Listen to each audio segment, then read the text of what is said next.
میلاد کی طرف اور اذا ہوا میں اشارہ ہے معراج مصطفیٰ کی طرف. سبحان اللہ. دیکھیں نجم میلاد مصطفیٰ کا معنی دے رہا ہے، اذا ہوا معراج مصطفیٰ کا معنی دے رہا ہے. تو مجھے بتانے دو اللہ سورہ نجم کی اس آیت میں بتا رہا ہے دنیا والوں ایک ہے میرے نبی کا کائنات میں آنا اور دوسرا ہے معراج کی رات میں نبی کا میرے پاس تشریف لے آنا. سبحان اللہ. اللہ اکبر کبیرہ. حضرت امام سیدنا علوسی البغدادی الحنفی رحمۃ اللہ تعالی علیہ، امام قرطبی نے اور بہت سے قاری ثناء اللہ پانی پکی علیہ الرحمہ نے، بہت سے مفسرین کرام نے سیدنا امام جعفر الصادق رضی اللہ تعالی عنہ کا معنی بیان فرمایا.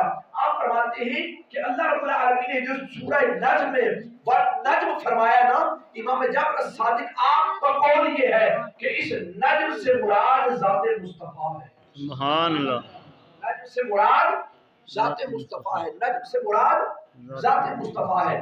یہ تو ہو گیا جو سیدنا امام جعفر الصادق رضی اللہ تعالیٰ عنہ آپ نے بیان کیا ہے کہ النجم سے مراد ذات مصطفیٰ ہے. آئیے میں آپ کے سامنے لسان العرب کے حوالے سے نجم کے 4 معنی بیان کروں گا. نجم کے 4 معنی جو صاحب لسان العرب نے بیان کیے ہیں. نجم کا ایک معنی ہے جڑ یا اصل. نجم کا ایک معنی جڑ یا اصل. دوسرا معنی نجم کا ہے نباتات یا پودا. نجم کا تیسرا معنی ہے، تیسرا معنی نجم سے مراد گھاس ہے. اور نجم کا چوتھا معنی چشمہ یا دریا پھوٹنے کی جگہ. میں صرف 2 معنی نجم کے صرف 2 معنی صاحب لسان العرب نے بیان کیے ہیں، اور ان 2 معانی کے حوالے سے ان کا جو اطلاق ذات مصطفیٰ پر ہوتا ہے میں آپ کے سامنے بیان کروں گا. اللہ رب العالمین نے ارشاد فرمایا والنجم، اے ذات مصطفیٰ، اے حضور کی ذات، آپ نجم کائنات ہیں. مطلب کیا ہے؟ مطلب یہ ہے اللہ یہ بیان کرنا چاہتا ہے اے محبوب ہم نے آپ کو اس کائنات کی اصل بنایا ہے. سبحان اللہ. ہم نے آپ کو اس کائنات کی اصل بنایا ہے، ہم نے اس کائنات کی جڑ آپ کو بنایا ہے. اب آپ جانتے ہیں کہ پودا جتنا بڑا قد آور ہو جائے، جتنا قد آور ہو جائے، جتنا اگر اس کی شاخیں جو ہیں وہ آسمانوں کو بھی چھونے لگیں، تو آپ جانتے ہیں کہ جو پودا ہوتا ہے نا، پودا جو درخت ہوتا ہے وہ جب تک اس کی جڑ زمین میں قائم ہوتی ہے وہ پودا قائم رہتا ہے. جڑ سوکھ جائے درخت سوکھ جاتا ہے. جڑیں کمزور ہو جائیں، جڑیں کمزور ہو جائے پودا قائم نہیں رہتا. اب اللہ رب العالمین نے فرمایا کہ اے محبوب ہم نے آپ کو نجم کائنات بنایا ہے، ہم نے آپ کو نجم کل خلق بنایا ہے، ہم نے آپ کو کائنات کی اصل بنایا ہے، ہم نے آپ کو کائنات کی جڑ بنایا ہے. اے محبوب آپ کی ذات کائنات کی اصل ہے. اگر آپ کو پیدا نہ کرتا تو میں کائنات کی کسی شے کو عبارت وجود میں نہ لاتا. آپ کی ذات کائنات کی اصل ہے، آپ کی ذات کائنات کی جڑ ہے. گویا اللہ رب العالمین بیان فرمانا چاہتے ہیں اے محبوب کائنات کی ہر شے بعد میں بنی، ہر شے بعد میں بنی. یہ نباتات، یہ جمادات، یہ حیوانات، یہ اشجار، یہ چرند، یہ پرند، یہ عالم ارض و سما، کائنات کی ہر شے بعد میں بنی، لیکن ذات مصطفیٰ کو پہلے پیدا فرمایا گیا. سبحان اللہ. ذات مصطفیٰ کو پہلے تخلیق فرمایا گیا. اللہ اکبر کبیرہ. یہ ہے ایک معنی جو نجم کا میں نے آپ کے سامنے بیان فرمایا. اور دوسرا فرمایا کہ نجم کا ایک معنی ہے چشمہ یا دریا پھوٹنے کی جگہ، اس کو بھی نجم کہتے ہیں. اب اس معنی کا اطلاق ذات مصطفیٰ پر کیسے ہوگا؟ یہ لفظ ذات مصطفیٰ کے لیے کس طرح استعمال ہوگا؟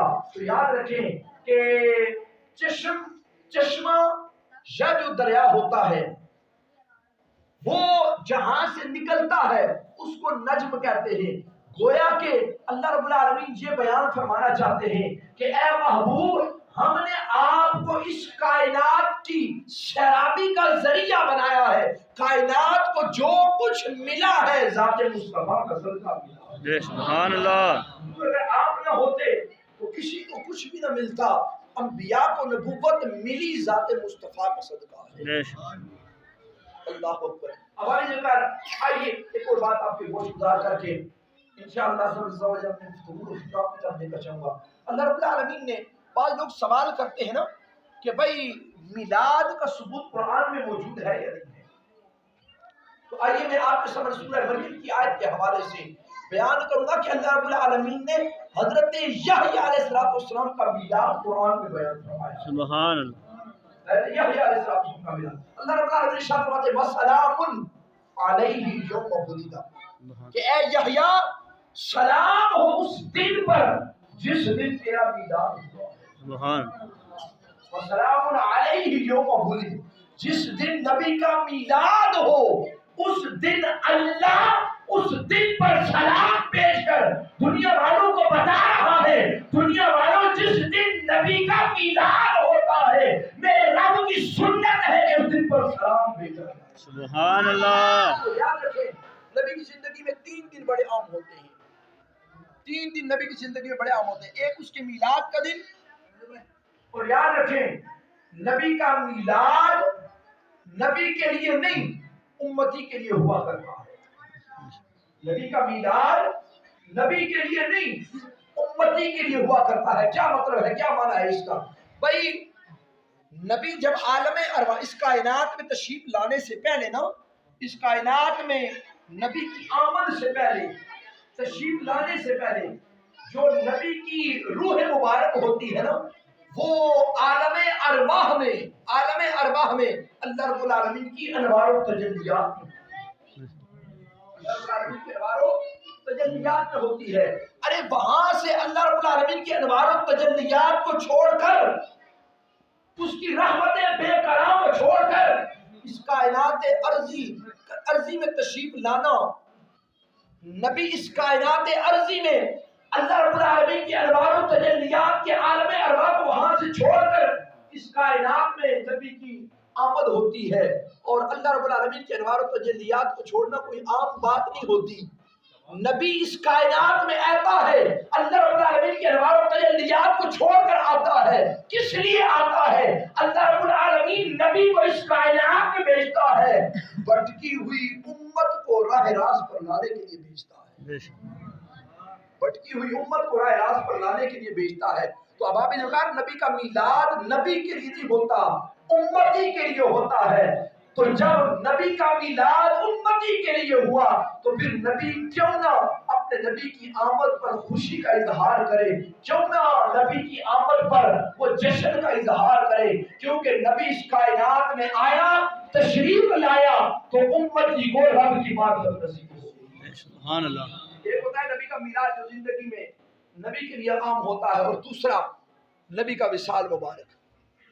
اور نبی کا جو وصال ہوتا ہے وہ نبی کے لیے ہوتا ہے. کیوں؟ اس لیے کہ جب نبی یہاں سے وصال کر کے جاتا ہے تو پھر یار کی یار سے ملاقات کرتی ہے. سبحان اللہ.